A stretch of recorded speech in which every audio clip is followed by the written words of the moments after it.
Well, hello and welcome to our blog Insight Exchange, where we are discussing and sharing some practical innovation around business growth, personal growth.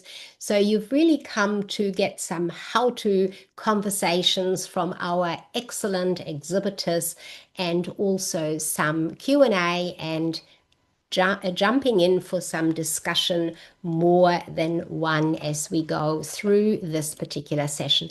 And we're going to start with Joanne Brooks. Hello, Joanne. Hello, good afternoon, Sigrid. Always wonderful to be here with you. Great to have you here. Joanne, you're the founder of Her Transformation and the circle builder behind Navigate Biz. You Yes, are a seasoned entrepreneur. yes, you could say Yes. that. Let's call it seasoned. You're a strategist, a mentor. Now you've done loads and loads of work in various ways. You've built $30 million business, I should say, to be a bit more accurate there. But not just that, you have had loads and loads of collaborations in your time as well. So you're doing an exceptional amount of work. We want to talk about building your business Mm, around your book. yes, First focus, but in general, of course, as well, because it applies not just for those that already have a book. yeah, So, start us off, Joanne. What's something you would really want authors to know at this point in time? yes. Well, let me be the first to admit that I do have a book in the digital cupboard that I haven't completed yet. So I haven't fully published my own full book, but as you can see behind me, there's a collaboration book there. And I just realized as well, I had this one, and then I was in this one. Oh, look. So my approach was, gosh, writing an entire book for me and what do I focus on? Because I've done many, many things. Um, how do I dip my toe into it in a gentle way with all the other moving parts that you have in business? And the collaboration or co-authored book was where I landed. Hence, how to be a wrong finger. How I can be a oh gosh, sorry. How I can be an author while still doing all these things, but get a taste of what it feels like and the rhythm and the process and so on and so forth. And what I liked was it enabled me to leverage off all the other authors in there in these books to get my book out there. And to the point that these really large hardcover books, they became our very large business card. And these were the books that we were part of when I built my $30 million business. So there was good budget there. These were good coffee table books, but they were a co-authored piece. So, so I decided that was my best approach to get into authorship. But I also like to share that, for me, whilst we're talking about books, I've also authored so many courses and programs, it's not funny. Whether it's accredited learning, I've written from certificate forward to advanced diplomas and everything in between. So I also like to suggest that authorship doesn't have to be, maybe a contentious question in this event here, does it have to be a book? Absolutely not. I totally am with you on that. There are so many components to it, and you can also create credibility with other content. Yes, yeah, exactly. So the nice thing about all these things that I've authored is, well, the one that's behind me, it was my genius that enabled me to build a $30 million business. And I spoke about collaboration. That was my chapter, and I shared how I did that. And as you know, Sigrid, collaboration is a huge thing for me, and I know Linnea would have a sense of that as well of me. Collaboration has always been my biggest success metric. So why not do it in a book as well? Mm. And again, leverage all the other authors that are in there. So I think when you first approached me and asked me about doing this, I went, oh, well, I haven't authored my own book. And I went, well, actually, I have contributed to a book. So why the heck not? Yeah, Right. So yeah, I think absolutely. let's give permission to all the people that are watching or listening to this to say, actually, you can do it in a stepped approach Mm. that you don't have to feel slightly overwhelmed by oh, I've got to get all these thoughts out. I've got to write how many thousands of words and the whole process. Let someone else do it with you. And I do see a lot around, a lot of women are getting involved in these co-authored books because we all have our element of genius. And we were just talking about that earlier on, weren't we? Yes. In regards to how where there's a lot of us who are, you could say, competitors. We're parallel to one another, but we all have our uniqueness to us. I just look at all the people on this screen. We're all unique in the way we look and how we dress and how we speak. So why not in how we share our Mm. genius through a book? So yeah, That's absolutely right. And I want to just quickly tap into what you said earlier about why you went down the path of the co-author book. A lot of people have said that in the round about 14 years that I helped authors, particular, when they came and they felt it was too overwhelming, too much for them to take on, that the co-authored book was definitely something that was easy, quickly to get into and give them a result, yeah. fast. But the thing is, Joanne, and I'd like to explore that with you now, a co-authored book compared to your own book to build a Mm. business around it. What's your feeling there, or what's your guidance there when we're talking about insight on it? I'm going to say to you, we need to check what's the purpose of the book. What do we want to use it as a tool? Do we want to use it as a lead magnet, for want of a better word, but a more robust one, a business card? What's the purpose of the message of the book, and what is the end game? I absolutely will put my book out there one day. I just haven't given it the priority that it deserves Mm, because there's been a lot of moving parts. But I would agree. I'm getting a sense from you, and I'm going to say that a co-author book is great. It gives you presence and gets you started with this process. And I would say to you that that process helped me to understand how I could improve my own book. And so that then put a bit of a stall on it, and that was my own choice. I would say to you, it would be difficult to build a robust business based on a co-authored book. You look at Lynette, we're sitting in the screen here. She's got two books sitting behind her, and she is known as the expert of LinkedIn. And so she's got books that speak directly to that. And I know you have books as well, Sigrid. So for me, my next piece will be my own book, fully mine. But what the co-authored book has enabled me to do, as I said, is understand the process, mm. write it, what the editor's role is, all the different roles that are involved in putting a book together. So that's been incredibly insightful. It's cost effective, it's time effective, and it's a great way to step into that process. But I would say don't stop there. Mm. I agree with you, and I think you're absolutely correct. It's a great first step in, it's getting that experience, but creating that into a business requires quite a lot of detailed consideration if you were to go down that track, because you've always got the other names and their approach to whatever the overall topic of the book is. So, Joanne, what are you working on or starting with very specifically when you are with your clients and they do want to, they have a book and they want to use that and build their business around it. They've already finished it. You can't change it to what it is.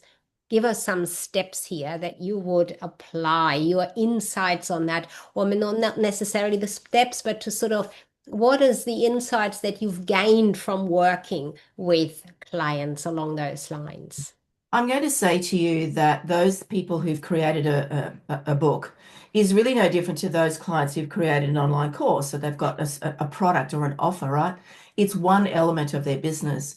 And so whilst books are amazing and it gives you credibility, it enables people to see you in a different light. Like nobody likes nothing better than receiving something in the mail and you can touch it and feel it. Like I love audiobooks, but I love the actual book. And invariably I'll buy the audio and the real book because I want to touch it, I want a sticky note, I want to highlight it.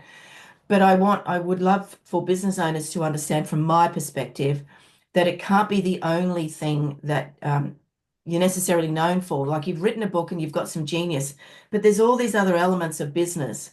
And, as you know me, I'm all about foundations in business, putting in good systems and processes and all those sort of things. And how does your customer know who you are?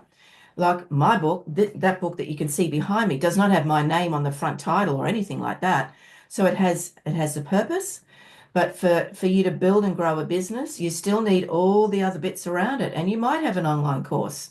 You might be doing face-to-face online mentoring and so on. But the book is the thing that escalates and elevates your message, puts it narrow focus. And, if you're up for writing a number of books that shows your genius in different lights, go do that. But don't forget all the other business foundations because I feel that books are amazing, but they can't be relied on as the only mechanism to build and grow your business. I really like that. It is part of the bigger picture. You can really focus on that and you can put them into place for a purpose that they can serve. So they could be like the vault, the information vault of the framework that you use, or in your case, the circle. You're a circle builder, so it could be specifically around that to Mm. showcase and highlight that, or it could be around a variety of detailed steps of business, what's important there. So there's a real amazing amount of detail and purpose that you can use it for. Yeah. Joanne, you are in a lot of the way you work with women in particular, helping them find that calm element again in Mm. amongst all of this chaos of busyness that so many of us are caught up in these days. So when somebody wants to, come to you and they might have courses or other things, other content, and they just want to create the business in a different way. When we're thinking about, feeling overwhelmed or feeling sitting in the middle of chaos, what's the most often asked question that you get in that const, in that. Well, I guess the main one is, and they may not even ask it consciously, but I can tell what they need is how do you navigate that overwhelm? How do you navigate that chaos that's going on in your lives? And we all start off as a single soulpreneur, right? So we've got all the hats to wear. It's a multicolored jacket, if you will, of all the things that you need to undertake for business. And so for me, it's about there's a great book out there called The One Thing. And I read that years ago, and for me, it's always to say, just take a breath and ask yourself, what is the one thing I can do right now? And that will get served to you. Go do that. And there's lots of tips and tricks that I use. Put a timer on and get that one thing done. If you're going to give yourself half an hour, put the timer on. If you haven't got it done by the end of that hour, move on and book it for tomorrow or the next day, whenever you've got time. Mm, Because what I think we get caught up with is we're busily working on the computer, an email dings, and we go, oh, somebody's spoken to me. I must go and have a look at it. And it could be a spam, it could be something that's got nothing to do with your customer, but you've been distracted. It's a mm, bit like in the days when I had an office and I said my door is always open and the staff would just come in. And I realized the mistake in that message was that when the door is closed, please don't come in because I'm obviously focusing and concentrating. So we mm. get caught with all that new shiny toy, all the bells and the whistles. So why don't we just turn off the notifications? Would be a really good one, And right? it's not easily done because we all think, we are important when those messages come in and we Exactly, respond exactly. to them. I think that's a thing. So, coming towards the conclusion for this discussion, Joanne, I would like you to touch on the circle builder or the circle because that is a big part of you have created and it is very powerful. Mm. Many like it very much that have joined you there or have joined the circle with you. When we talk about that, or when you have that in place, what is something that would really make me know that I have to come in there and become part of the circle, a circle, the circle? Give us a bit Oh, more detail on that. well, one, because I asked you to come in, that would be a Right. direct result, right? As a cheeky response. But for me, the circle builder, and this is as a result of finishing my MBA and some research that I did, and just over the years, what I know women need is support. They don't necessarily need another course. They don't necessarily need another thing to do, but because they know they've got lots of things to do, right? But what they don't have is the circle of people that they should be surrounding themselves with. If I talk specifically about women, we are very good at asking people who don't necessarily have the skill set, the experience. So I'm surrounded by girlfriends, love them to death, but none of them have owned a business. So I learned very early on, I might talk about my business and they might provide some loving advice, but I don't take it as that. But I feel there's a lot of women in business out there that don't necessarily haven't built that filter as yet. So for me, circle, it's a millennia long concept. Circle is a really strong shape. It bends and flex, but it stays. It might turn into an oval every now and then. However, it's a place that you can breathe, pause, support one another, challenge one another, have fun, Mm. strategize, brainstorm, check ourselves. Because one of the things that we're missing a lot as solopreneurs is we don't have that accountability buddy. And so this enables you to do that. And the lovely thing about circles is they can flex. They can change with who's in your circle and who's not. So for me, under Navigate Circle, it's about bringing women in, getting access to an enormous amount of resources and time compress their activity because it's taken me 30 odd years to work this stuff out. So time compress it for them so they can work that out. And then shift and change their circles, have circles within circles, find people within this community to go, oh, wow, Sigrid, you, me, Peter, Linaire, and Demi, let's get together and let's do a circle for a while and hold each other accountable because we all bring different skill sets, right? So that is That what is my goal is for circle. I love that. That's a big idea. And I think it's a really comforting sounding idea because we do want Intense. support. The accountability buddy is something that, some people think yes or no.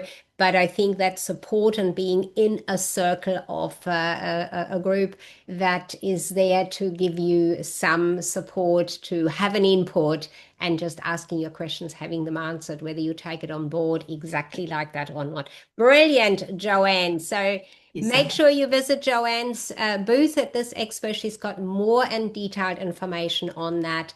Thank you for sharing your insights on this in this session. thank you, Sigrid.